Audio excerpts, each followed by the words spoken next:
Hi, Sophie. Hi, Sin. Hi, Aesir. Hello.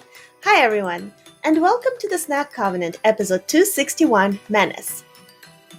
This is a pre-intro to the actual episode because the actual episode ran a little long and was like one of our classics, which are virtually unlistenable. Yeah, it's over 2 hours right now. So instead of making people sit through this, we're gonna do a quick TLDR of the episode. You're so considerate.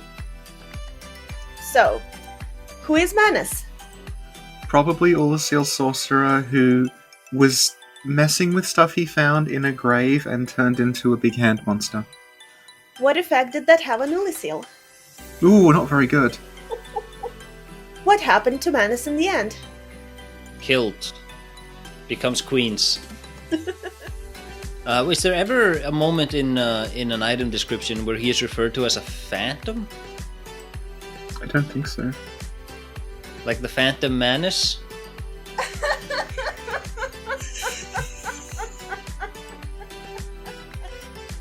It's almost 3:30 where I am when we're recording this. Yeah.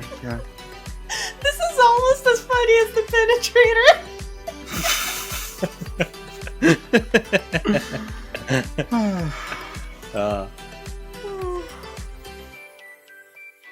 Okay, perfect. And then I'll ask a Brutus to come in and be like, well, you heard it all. Now you don't have to listen to the podcast.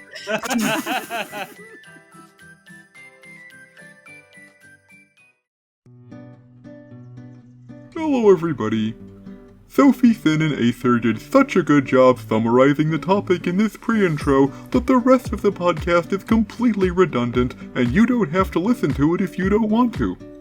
But if you do enjoy redundancy, please visit patreon.com/SinclairLore for more content that's of absolutely no educational value whatsoever.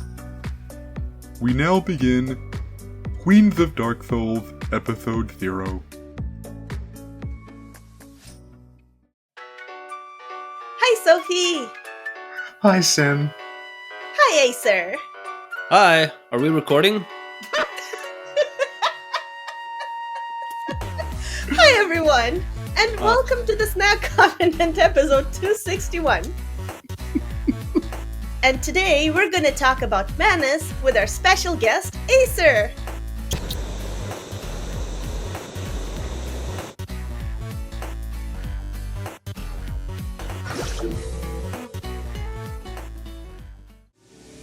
Now, Aesir, some people watch us exclusively for the Prepare to Lore series. For the benefit of those people, could you please tell us who you are and what you do? I'm Aesir. I come on these podcasts sometimes, but I also like to go through some old FromSoft games on my channel. And we did a massive collaboration for a big Bloodborne project, which is almost 10 hours long. And what's your channel's name? AesirAesthetics, one word. And Aesir, you're also working on a very special project. Yes, I'm working on a video game, Sin.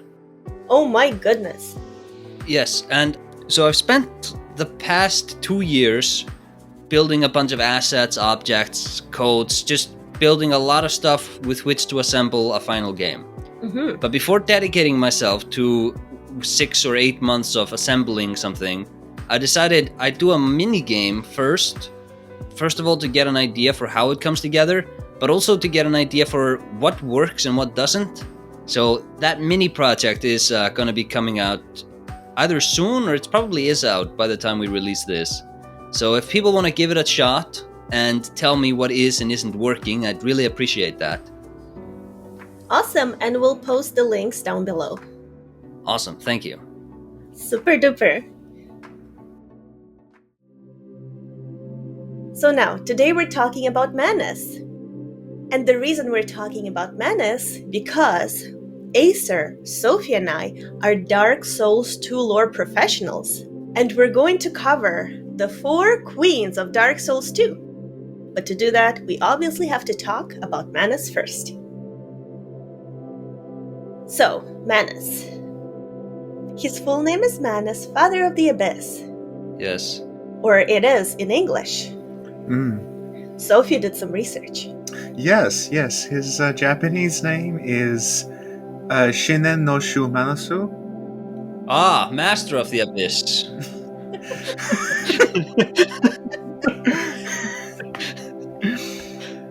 Yes, that's correct. It's Master of the Abyss or Abyss Lord Manus. I don't know if you wanted to wait on this, but like the elephant in the room, he's not the furtive pygmy. I think if there was no Dark Souls 3, you could say maybe he was. Yeah. I think the implication in 1 is he's not, though.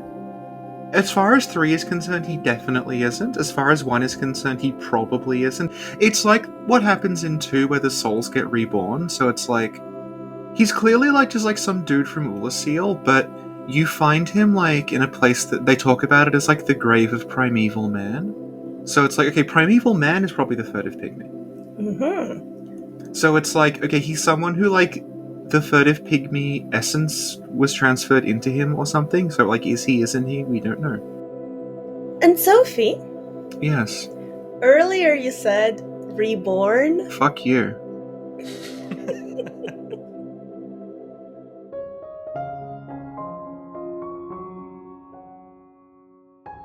Hi, Sophie here. I'm a lot happier than normal because I'm just so excited to be talking about Reborn! Again!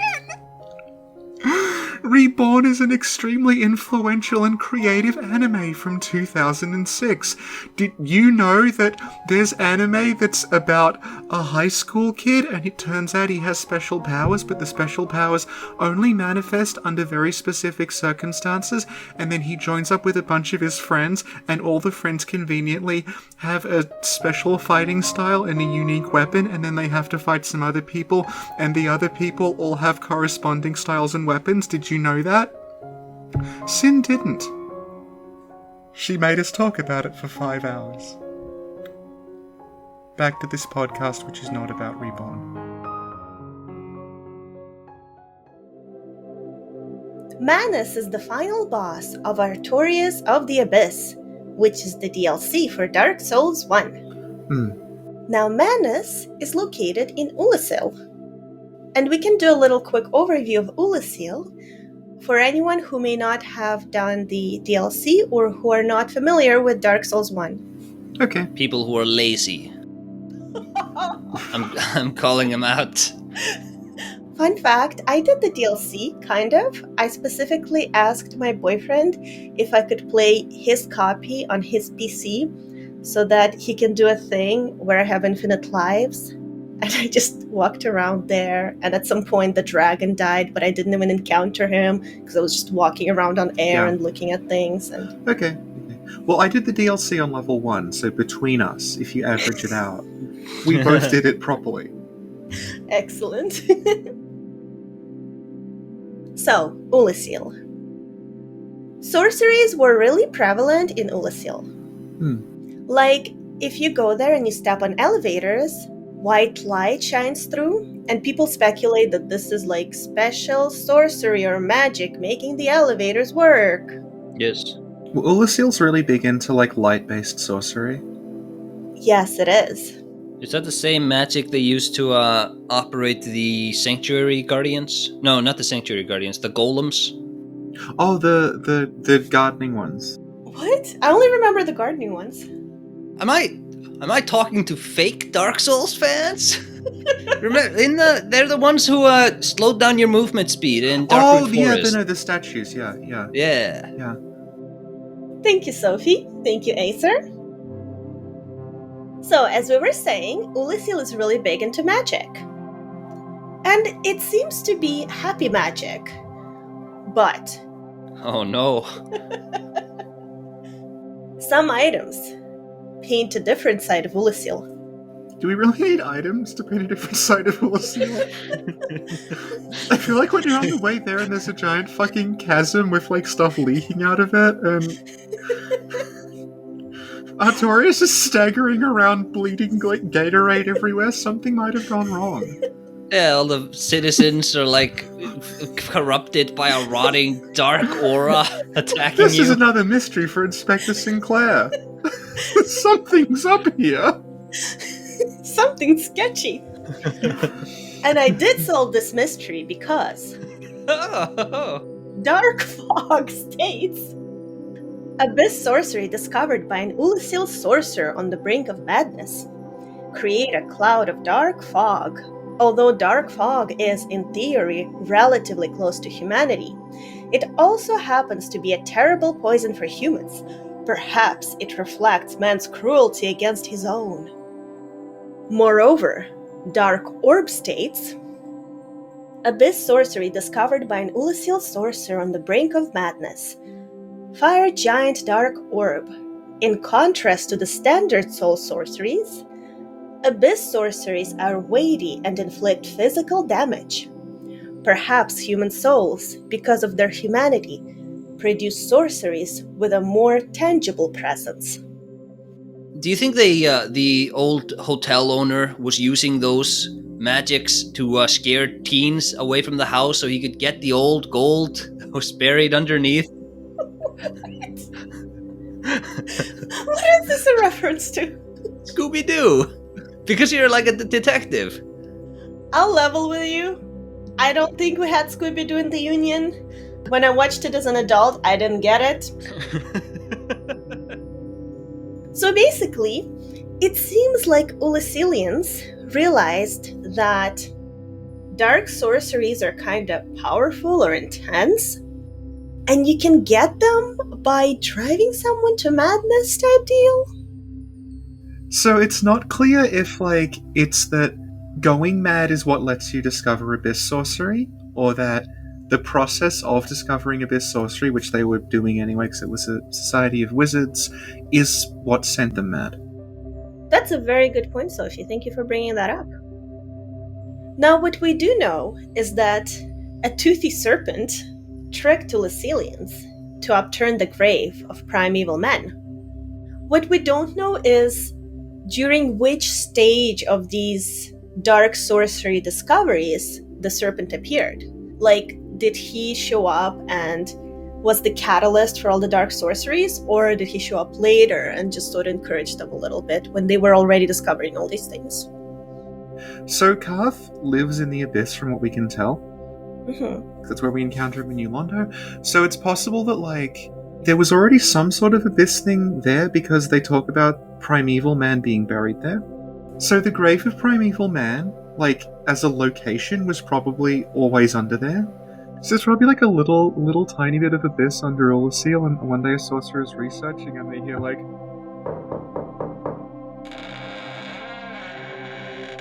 Chaosu.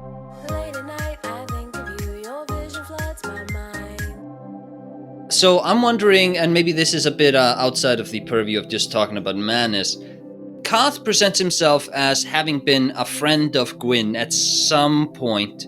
Do we know why they split? Oh no, it's the other way around. It's that all the serpents were opposed to Gwyn, and then Frampt became Gwyn's friend.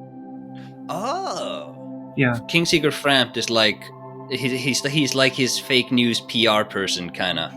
Like, Basically, oh, yeah. Yeah, go and Yeah. you have to kindle the flame, chosen undead. Yeah.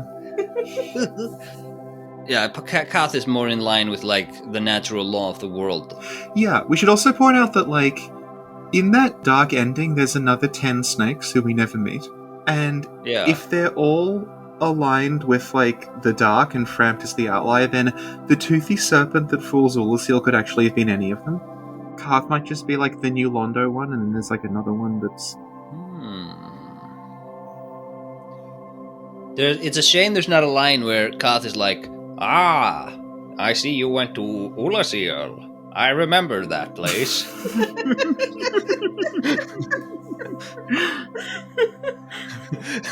No, he's like, "A toothy serpent. That's a name I've not heard in a long time." It's true, he does have a lot of teeth. No, he hears it and he's like, well, I don't know who that's referring to, because he doesn't think of himself as having a lot of teeth. Aww. Yeah. He's like a bit self-deluded.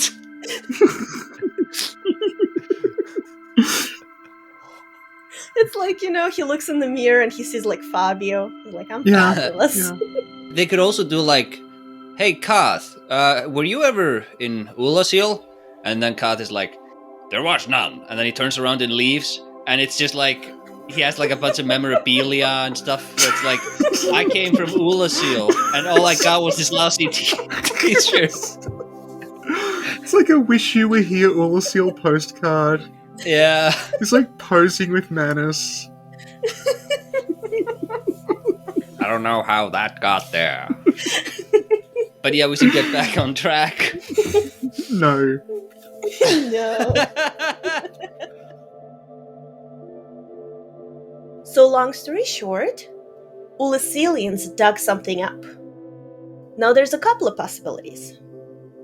Alright, so, some people think they might have dug up Manus, and the other theory is that they dug up the grave where the, like, essence of the abyss was. This is what we meant at the start when we were talking about the Third of Pygmy, because it says that they upturned the grave of primeval man. The area where you fight Manus is a grave. There's like an actual like human sort of like shaped hole in the ground and everything. And Manus is a sorcerer, and if you look at all the descriptions of like the dark sorceries, it says that these were discovered by people from Oolacile who were like on the brink of going mad.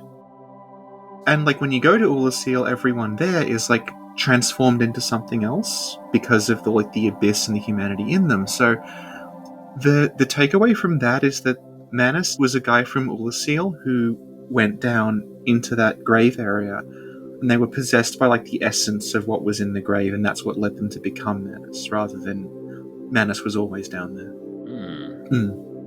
The other thing is like the way that we get into there is through a jail.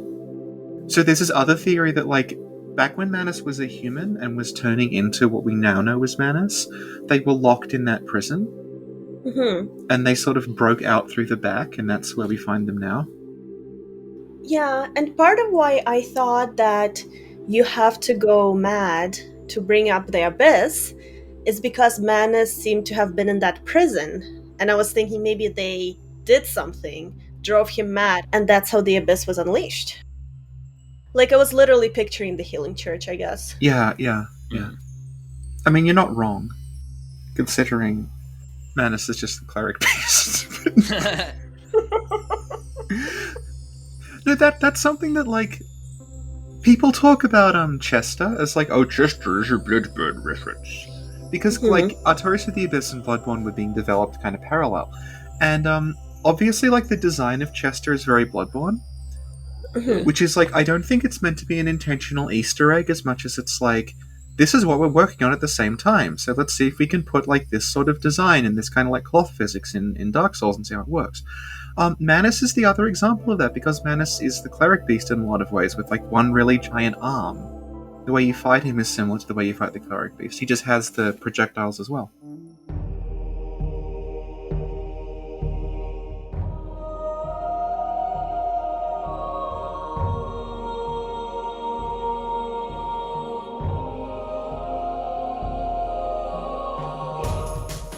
Hey, how you doing? It's Tadetaka Miyazaki here. So, they were just talking about like the development of Bloodborne, so I thought I'd fill you all in on that. So, right after Dark Souls became a big hit, Bandai wrote to me and immediately demanded 7 sequels, and I said, fuck it, give that shit to Yui. I had to come up with my own project. And I couldn't really think of anything, and unfortunately, Eidos still owned the rights to Berserk at that point, so I didn't know what to do. So I was talking to my cousin Ricky Miyazaki, and he says to me, you know that Brotherhood of the Wolf movie? You do that, but you add the Cthulhu's. So that was the genesis of Bloodborne. Dark Beast Paul is still my idea, though. Now back to these assholes. I always theorized that the cleric beast looks like Manus as like Miyazaki's way of saying the biggest boss from the last game. Yeah, it's like the first boss in this one. Yeah. Oh god. Yeah. Does that mean the first boss of Elden Ring will be Gale?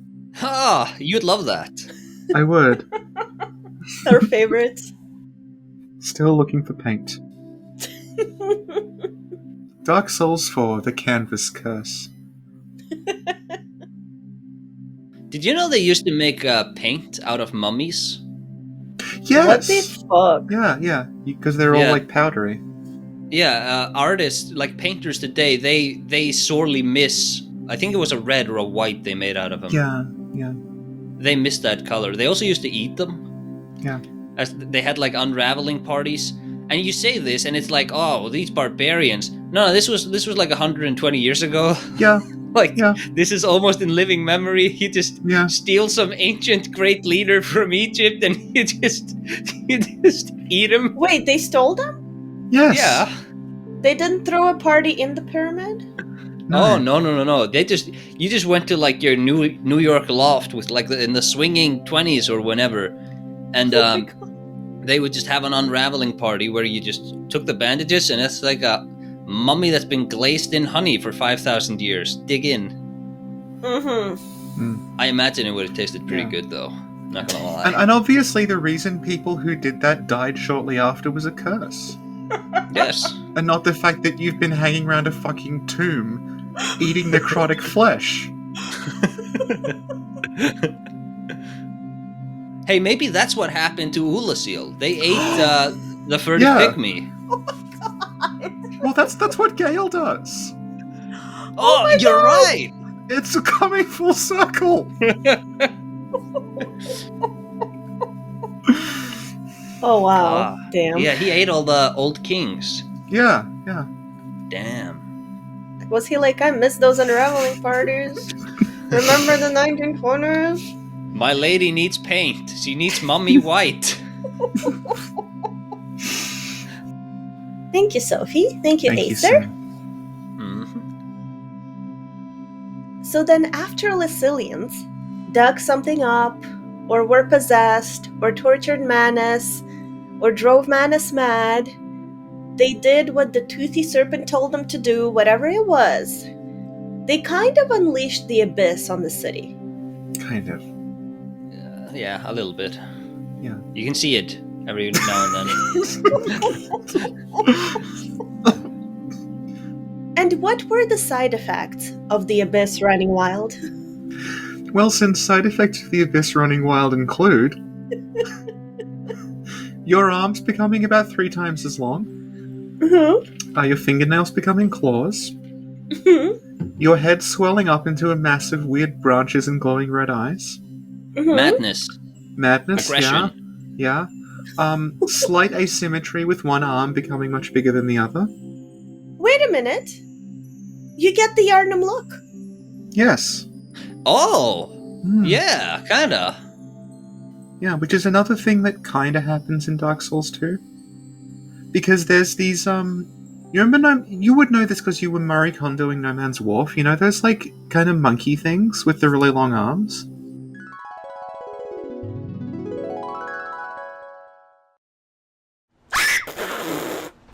I apologize. Yeah, that's right. They're here.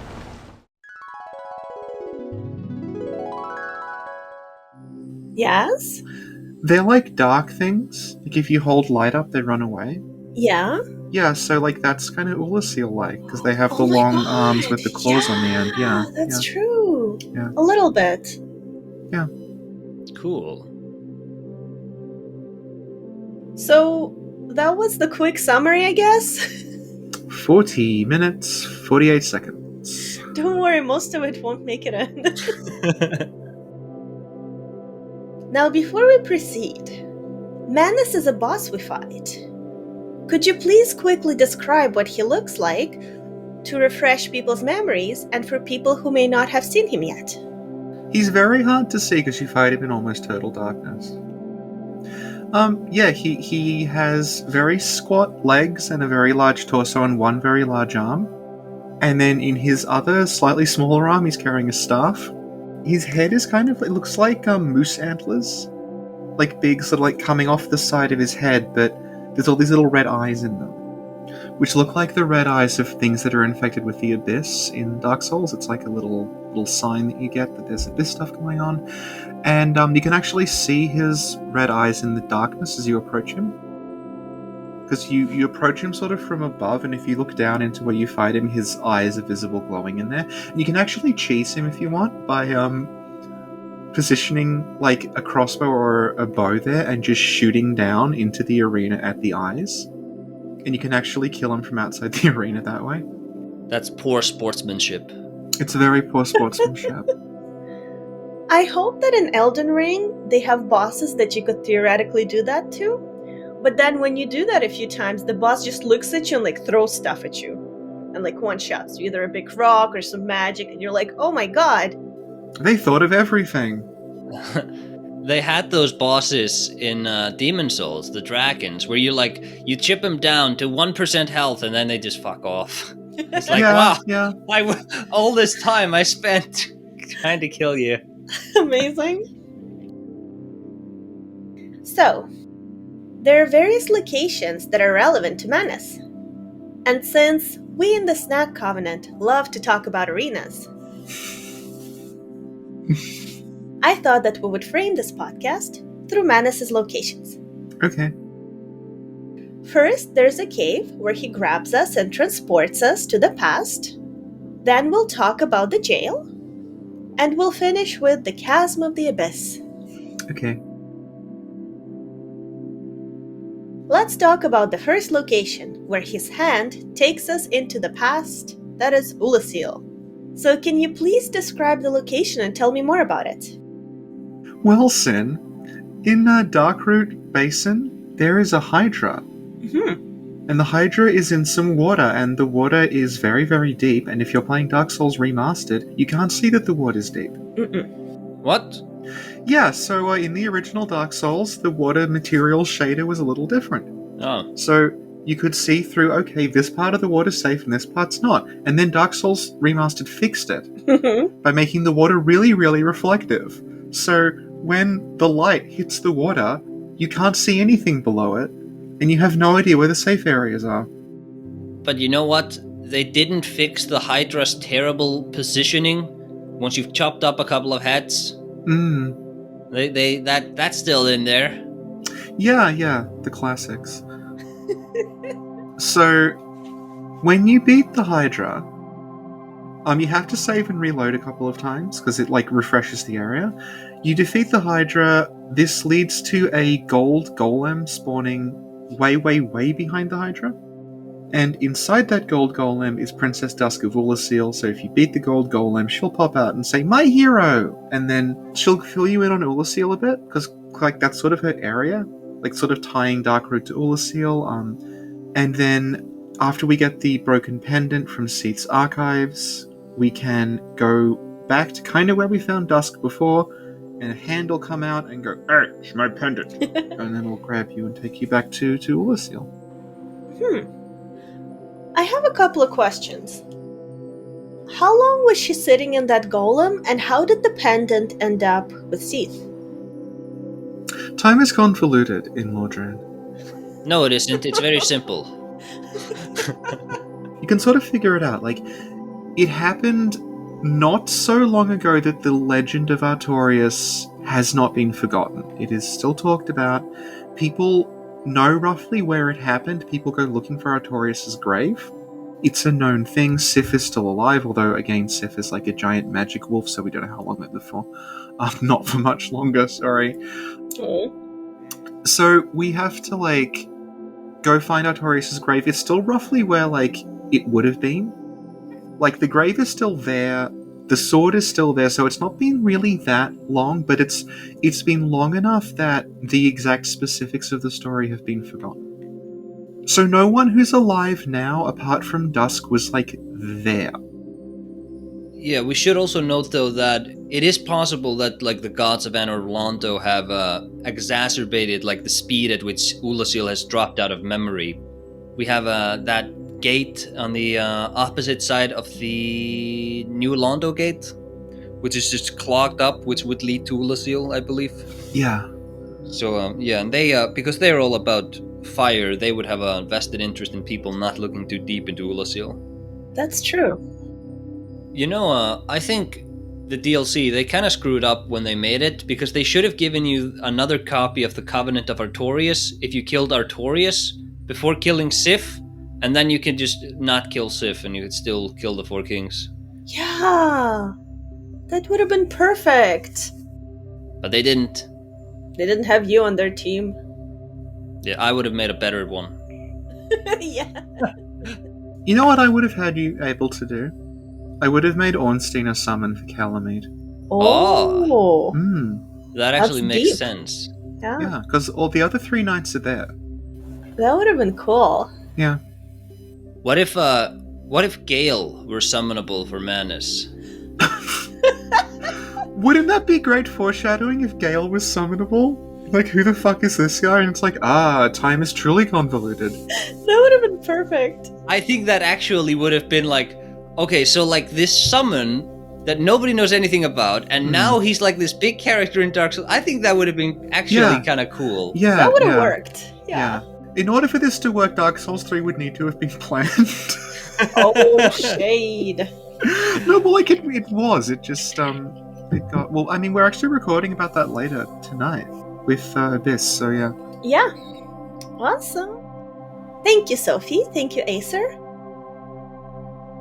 And what is the pendant doing in Seath's archives? It's making the accessing the DLC more annoying than it needs to be. Okay, thank you. Seath's obsessed with 2 things, right? He's obsessed with sorcery and he's obsessed with dragons.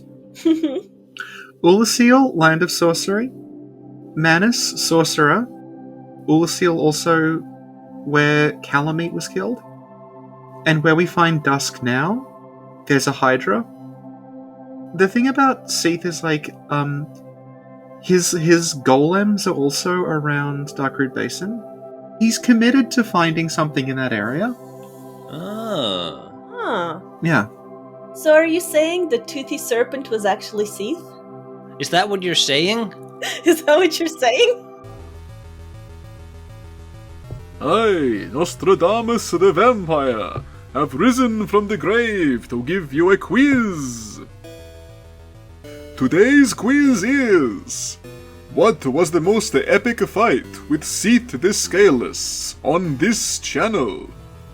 Leave your comment below. For extra points, leave a link to the fight. Now back to the podcast. So one last thing. Manus's hand grabs us because we have half his pendant and transports us into the past, which is Oolacile. Yeah. Where does he drop us off? The Royal Sanctuary? Yeah. Will you fight the Little bit- Sanctuary Guardian? Slightly behind Royal Sanctuary. Awesome. Yes. I think it's Oolacile Sanctuary. Slightly behind Oolacile Sanctuary. Gonna take this idiot seriously. Thank you, Sophie. The second you referred to him as Manus and not his canonical name Manus, stop paying attention. Thank you. I should maybe we should note this just as like an addendum to the Anor Londo gods have a vested interest in people not finding this. Yeah. The Sanctuary Guardian was made in Oolacile, right? Because it has lightning bolt Yeah. attacks. So I'm thinking, did the Anor Londo gods create that so like nobody goes in there to disrupt what Artorias is doing, or It's also described as being kind of like a demon on its soul Yeah. description. Yeah. yeah, and it does poison damage, doesn't it? It's got a manticore tail, so it's like Yeah. Yeah. Interesting. Yeah. So it's very Seath. He just put something together. They were like, Yeah. Seath, we need some guardians. Like, here you go. He just has like a lion and a scorpion lying around and he's like Yeah.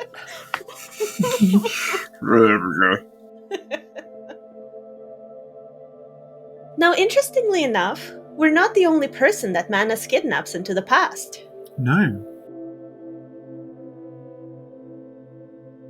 Marvelous Chester.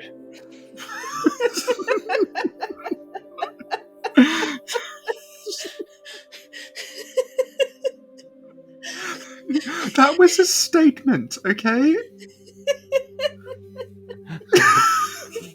I was looking at told you both. I It's thought. an audio medium. So Manus went straight into Bloodborne, grabbed poor Chester, Mm-hmm. brought him to Oolacile. Mm-hmm. Mm. Do you know what my headcanon is? What? What? Chester's Carol. Oh. I was going to make a Rediculore about it, but then GSF came along and ruined the channel. Yeah. Well, he's dead now, so. You know what? You know what is interesting about Chester? What? If Chester's been pulled from the past, it implies that, like, in the future of Dark Souls, people are wearing trench coats and top hats. That's true. And then that does end up kind of happening in Dark Souls 3. Yes, Leonard. Yeah, Leonard. Yeah. And he's even got the mask on, so... Canonically, Chester is one of Rosaria's fingers. Oh my god. Yeah. We can make sense of all the weird, like, what is blank doing in Dark Souls 3 by saying they come from Dark Souls 3, and they got pulled back into Dark Souls 1, so it's like retroactively. It's actually Dark Souls 1 that's referencing Dark Souls 3. That's beautiful. I know. Yeah. Manus is just like... He's like one of those claw prize machines. It's like a Manus claw, and he's like trying to grab like stuff he wants. It's like, oh damn it, I got Chester. Sophie, what you're saying is Manus is the amygdala. Yes. I mean, that is literally what happens. This giant hand grabs you and takes you back in time. Oh Yeah, my if you have the right objects on you. Yeah. Oh wow, yeah. Yeah. That is interesting. Thank you, Sophie. Thank you, Aesir. So now let's move on to the second location that's connected to Manus.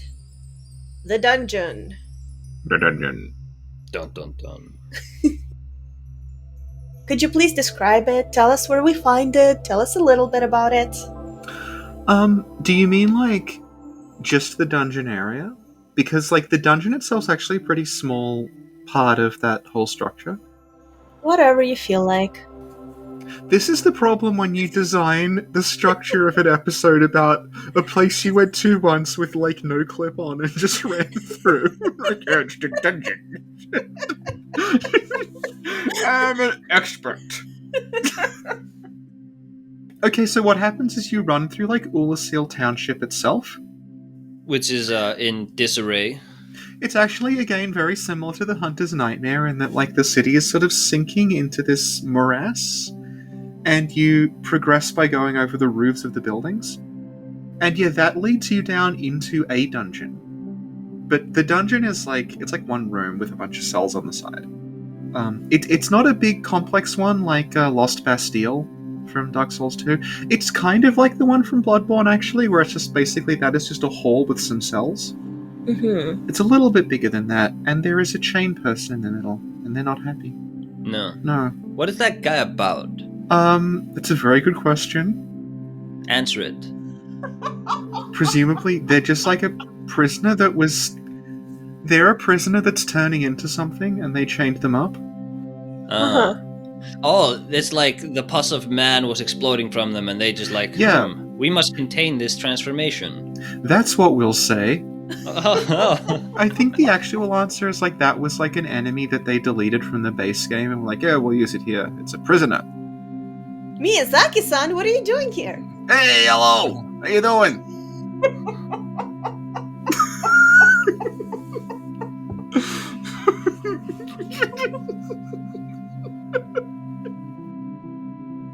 Okay, so I think I can't exactly...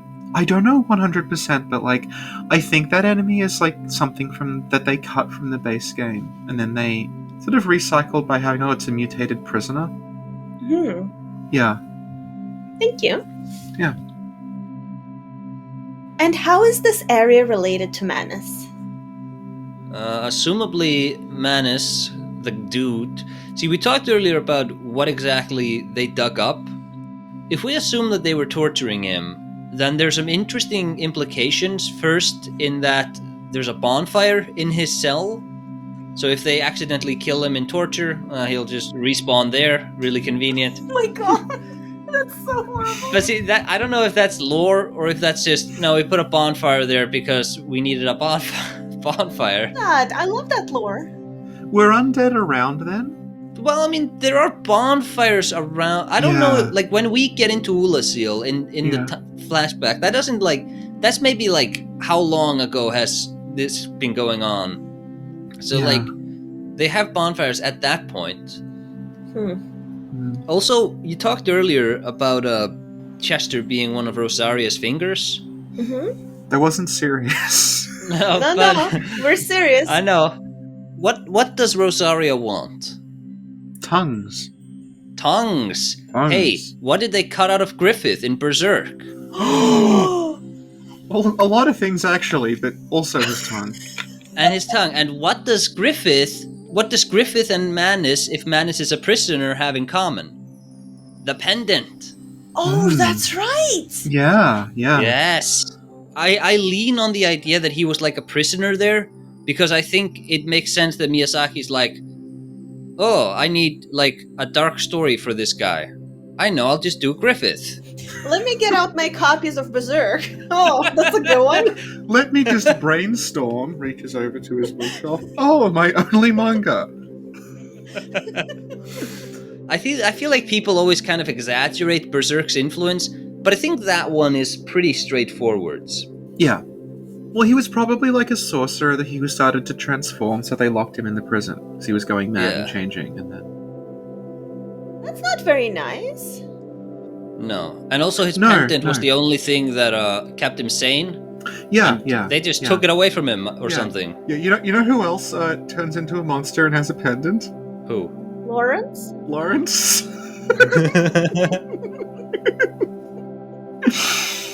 No.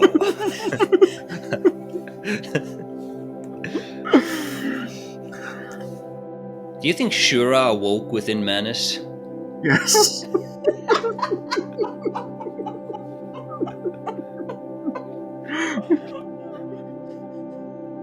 Thank you, Sophie. Thank you, Aesir. Now, one last question. By which mechanism did the abyss spread in Oolacile? Well, Sin, according to you, the abyss is airborne. That's going way back. Yeah. I don't think anybody knows this reference.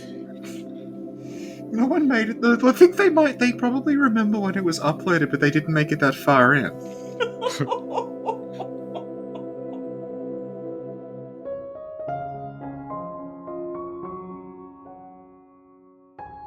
Hi, Sophie here.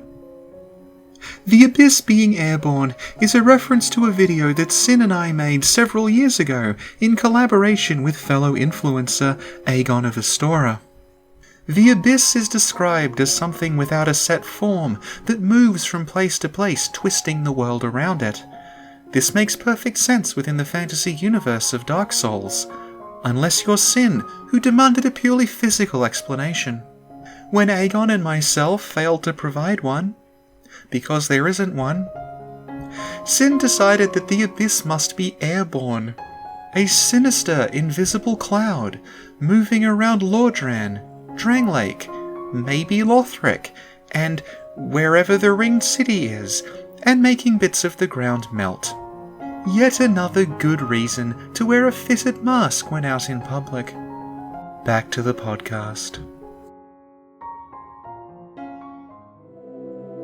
I look forward to seeing how much of this podcast survives. Honestly, surprisingly, a lot of it will. Now, let's talk about the last area and the boss fight. The Chasm of the Abyss. We didn't even talk about the dungeon. Oh, We just got sidetracked. so if anybody has anything else to add about the dungeon, speak now or forever hold your peace.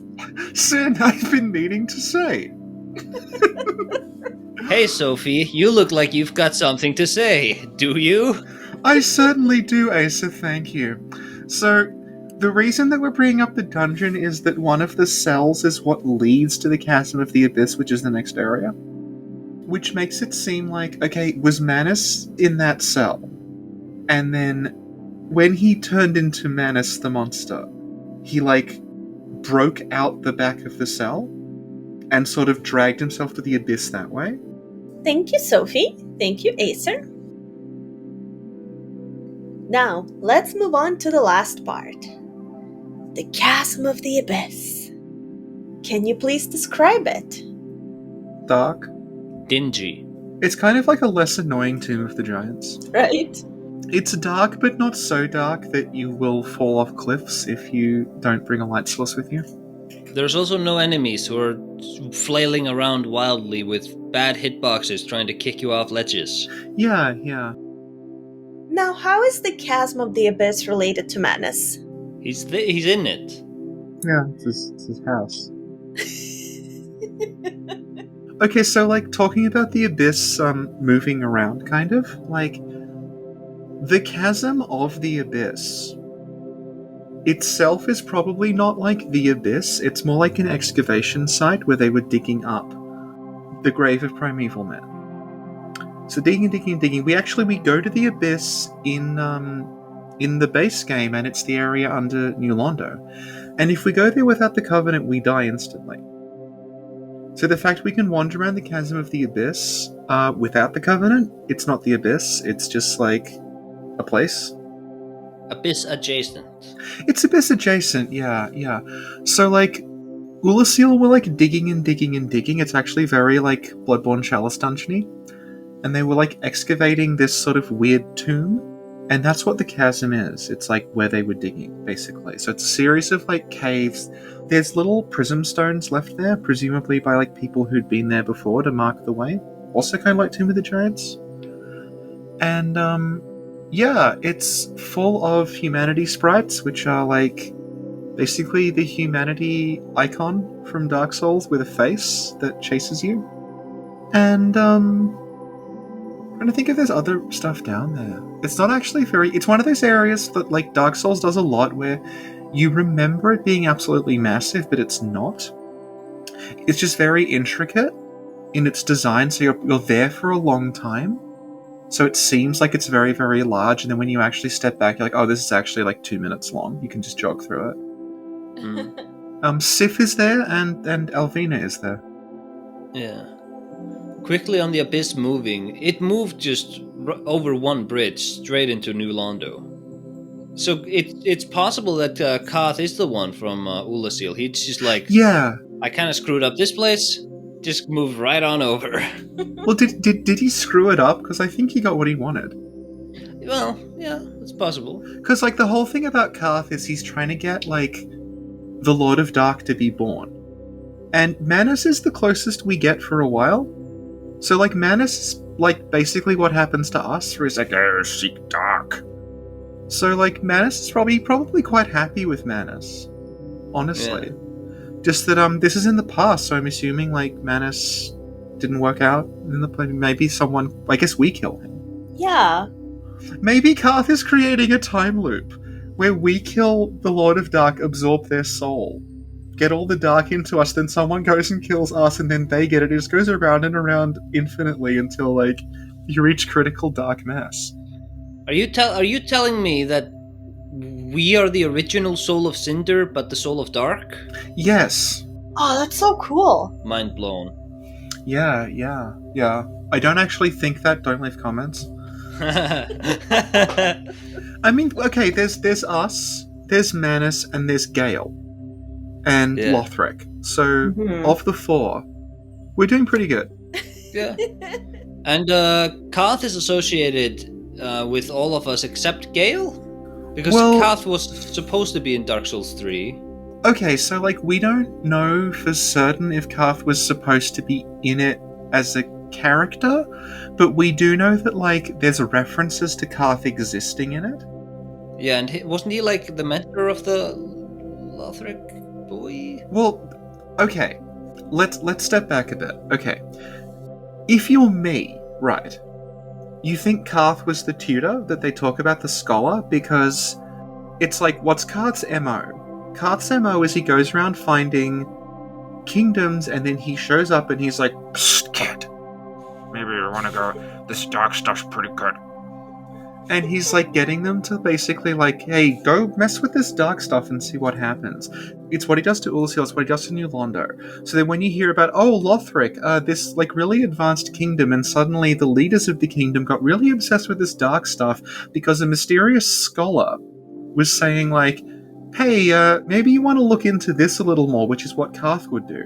So I think, and I still think honestly, that like, in a roundabout way, because Dark Souls 3 is like hacked up and rewritten so many times, that like the tutor, the scholar, was probably Karth. Either Karth or like an emissary of Karth, like someone who's working for Karth, like a Uria sort of character. But then like other people think it's Aldia and other people think it's Sullivan, so like it never specifies. It never says. I don't think it could make sense being Aldia. Number one, because we kill him. But also because that's not Aldia's deal. Yeah, exactly. Aldia's deal is all about like find something else. Yeah. Yeah. We don't really kill Aldia because like after he dies he keeps talking to us. This is the most narratively pointless fight in the series where it's like. But that speech he gives at the end is so good. Where he's like, there's no path. He could have given you the speech without fighting you beforehand. Yeah. It's like, it's also a goofy fight. It's just a big face. Yeah. He's a big face and he has little tentacles that go... and then he does his fireball thing with two little tentacles come up and he goes... Well, he's a scholar. He's doing his best, okay? I relate. If you had to fight me, it'd probably be quite like that. Just my hair is just like going... and then I can't open the door. It's one of Sin's favourite facts about me. It's true. Would Sin be like fighting Gale, where you're like, you meet her and she's like eating some snacks or something? Alright, 2 days ago, Sin called me and then she wasn't on camera and I'm sitting like, I don't know where you are. And she wanders in like this monster from the other side of the camera and she's just got this giant hunk of meat. And she's just like, yes, bitch! And I'm sitting there with my scented candles in a little china cup and it's like, oh, the contrast has never been more defined. Thank you, Sophie. Thank you, Sin. But so yeah, the abyss. Chasm of the abyss. Yeah. There's a hole there. There's a man-shaped hole. Yes. A manhole.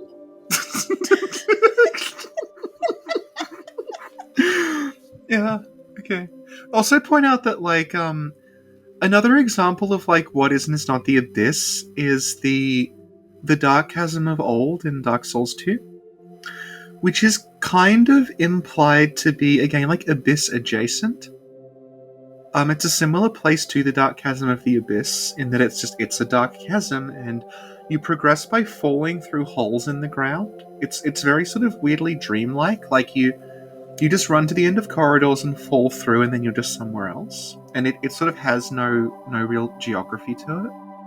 Like, there's no Covenant of Artorias, obviously, in 2, and it just sort of goes on, and the final boss is like a sort of embodiment of Dark, called the Dark Lurker, which, like, isn't Manus.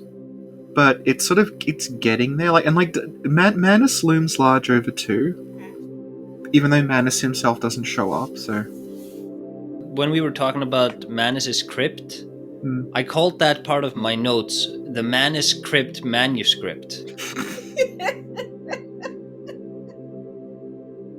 Is there anything else anybody would like to add? Well, Sin, Sif and Alvina are both in the Chasm of the Abyss. What are they doing there? Nothing. Sif is hiding. Oh. Sif is hiding because, like, presumably that's when Artorias, like, went to the chasm. So that actually gives you an interesting timescale because, like, Sif in the chasm is very small in comparison to when we fight her. So Sif is like a puppy, basically, when Artorias takes her to the abyss. Yeah. And then, wait a minute, Sophie. What? Yeah. So now you're getting me to think, why would Artorias take a puppy into the abyss? Well, it's a very big puppy. It's a puppy version of a giant wolf. But it's still a puppy. I don't care how big Corvo is. I'm never taking him to the abyss.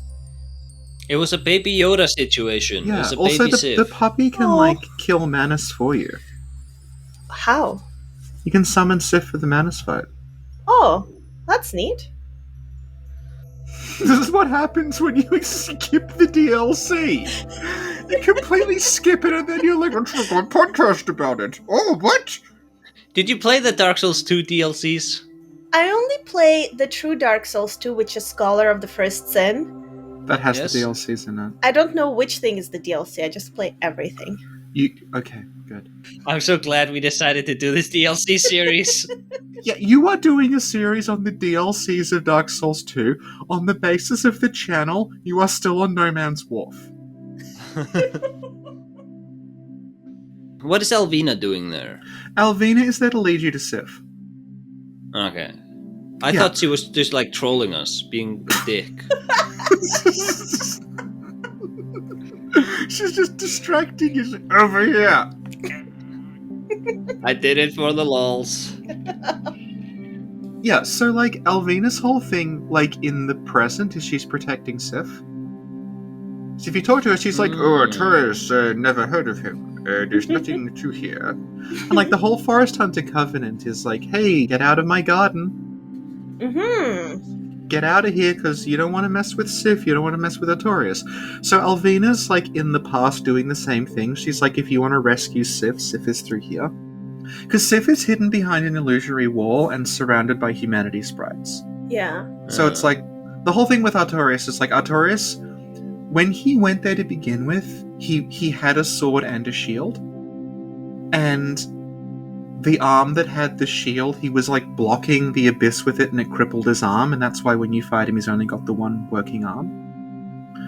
And I think this is one of those things that goes back and forth a lot. I think the implication is like Artorias is actually, he's fighting you with his sword in his offhand.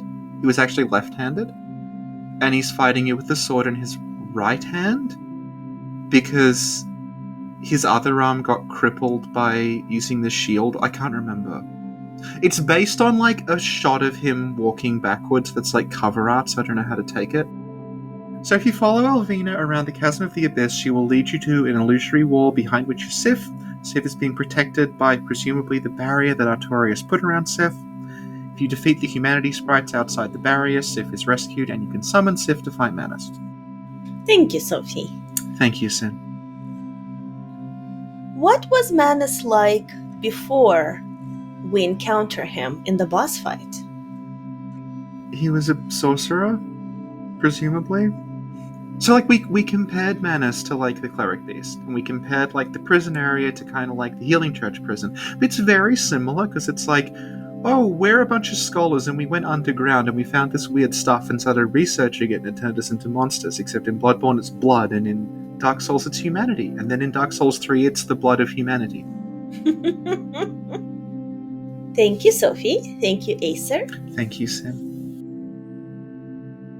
Now, Sophie, you prepared something for us from Manus's #1 fan. Yes, so, Aesir doesn't know who Bubble is, and I think a lot of people listening probably don't know who Bubble is, so I'll just paste some images of Bubble in the Discord, so I have permission to use these in the podcast. So this is Bubble. She's wearing her Manus shirt, Oh my goodness. and you might think, oh, she really likes Manus. No. Behold, this is Bubble's bespoke Manus body pillow.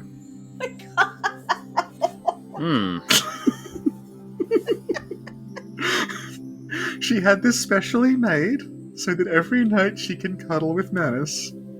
Here's some artwork of Bubble drawn by her friend Ham. So, Bubble is a friend of mine, and she hangs around the chat sometimes. And so when I heard we were doing Manus, I had to ask her, how do you feel about Manus? Here's her response. Manus, tragic backstory that is easily forgotten, hot monster, and canonically has children. He's named Master of the Abyss in Japanese, but I think Father of the Abyss is better because he's the source of the Abyss, unlike the Four Kings who just created a pool of Abyss by causing too much humanity. The Abyss came from within him, which is hot, that's why he's the daddy. It's lukewarm.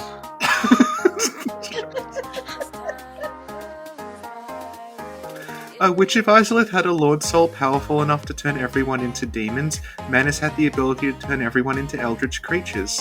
Also, when he does his dark sorcery moves, he is so handsome. All those hoes and simps thirst over Artorias' sloppy moves, but he's nothing but a dying man flailing his arms uselessly. But Manus is at his most powerful, handsome, majestic, amazing, and cool. He's good at melee and sorcery, and has the thickest health bar in the game, 6666. Well sculpted and gorgeous, he is a work of art. Time goes by with you. That was beautiful poetry. Thank you. You know what? Bubble, you're not the weirdest person I've met in this FromSoft community. Thank you for sharing this with us, Bubble. Here's some Artorias and Manus shipping art that I've got from her. And finally, here is Manus if Manus had to work at a maid cafe.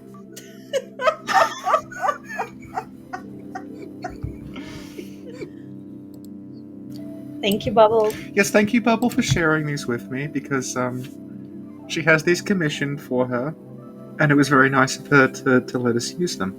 Yeah. Yeah. We're almost done, Aesir. So, you know, it's a good podcast when you have to reassure the guest that it's almost over.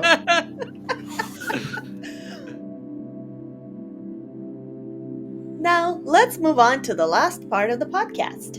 Mm-hmm. On Discord, we asked people to share their Manus theories with us. We're gonna say if they're hot or not. Okay. Okay. So who wants to read out the first theory? I will. Okay, and when you read it, you have to read the name of the person and then... That's not a real name, but I'll read it anyway. Armaria Nan sent Manus looks like a demon because the chaos flame is kindled by humanity. The fair lady feeds off of humanity. So the chaos flame transforms people into Manus-like beings because it makes their humanity go wild. So chaos is basically a fiery abyss. That's hot. Okay. Yeah. Okay. So Colin with 2 L's says, I kind of think whatever made the Titanite demons based them on Manus. They both have staves, and the statue walking with the broken leg gives them a similar walk. They both have tails, and the half circles on the Titanite demon's back could be an artistic interpretation of the eye antlers that Manus has. So that's our second Manus demon thing, yeah. I think this is a fine theory.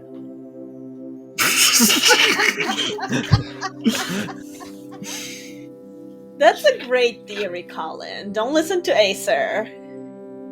Matoma 1A wrote, I think that Manus and Oolacile served as an inspiration to Seath. The Abyss, and humanity in general, seems capable of transforming people, and Seath eventually starting experimenting on humans, transforming them into other beings. I think Seath was trying to replicate the metamorphosis he either heard about or observed in Oolacile, so that he could transform himself. So he began testing this phenomenon on humans.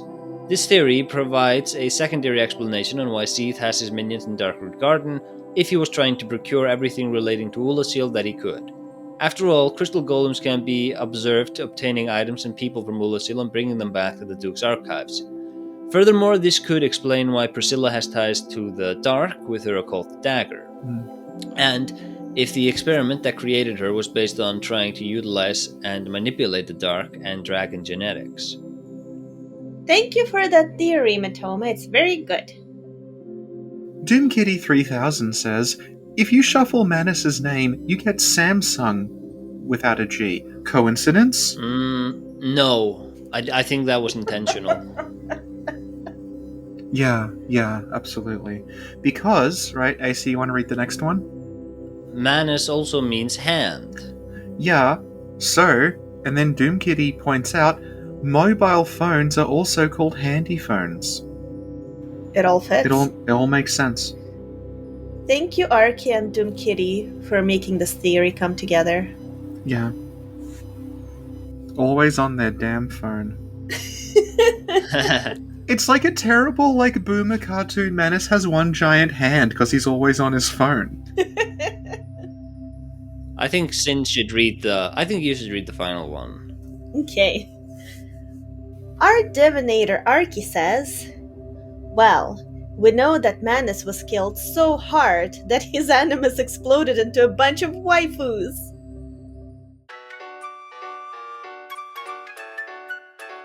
Sophie, do the outro. That was the Snack Covenant episode 261, Queens of Dark Souls 2, episode 0, Manus. Thank you. And we had a very special guest on with us. Hey, Aesir, if people want to find you on social media, where should they look for you? you can find me on YouTube, AesirAesthetics. We talked about this in the beginning. But you can also find me on Twitter. I have the hottest gamer memes. You did a tweet where you were offering Dark Souls facts and too many people liked that. No, it was Bloodborne facts. Bloodborne facts, yeah. Yeah, and I was like, okay, I have 15 in the bag. It's like at 53. And I know that's not like the biggest tweet in the world or anything, but 53 facts just from the top of your head, that's hard. You would never understand my pain. Yeah. Sophie, did you know that the Dark Souls, it's actually written in English first?